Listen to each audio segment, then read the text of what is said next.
Tokios dviprasmiškos rungtynės išties.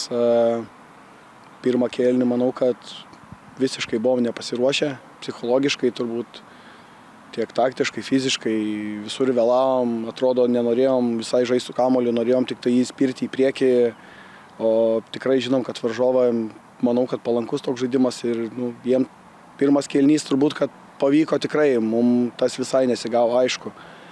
Turėjom šiek tiek kitokį pokalbį Rūbinį negu įprastai turbūt šiam sezone, bet pavyko kažkiek grįžti tos rungtynės, aišku, pritrūko to laiko, bet manau, kad pritrūko truputėlį šiandieną, tų pirmų 45 minučių šiandieną, kad galėtume kažką daugiau.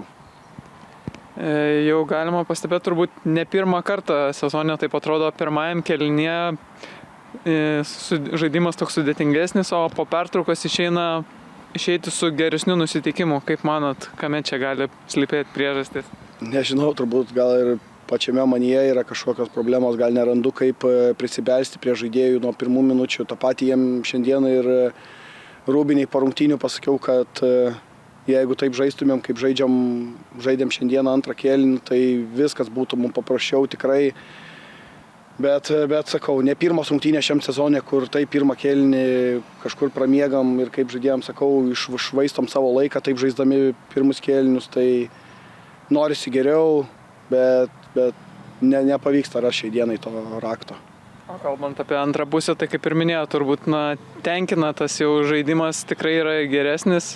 Lukas Jonaitis irgi 2 įvarčiai, tai tą antrą pusę galima teigiamai vertinti. Jo, žinoma, galima. Smagu, kad tie mūsų jauni žaidėjai muša tos įvarčius. Patenkintas jais esu, sakau, gauna šansą ir tie jauni žaidėjai, kai kurie debiutuoja toj pirmoje lygoje. Smagu yra, tik tai norėtųsi, kad, sakau, gavę tą šansą, kuo daugiau jo užsikabintų ir toliau judėtų į priekį, tikėtų tuo, ką darom.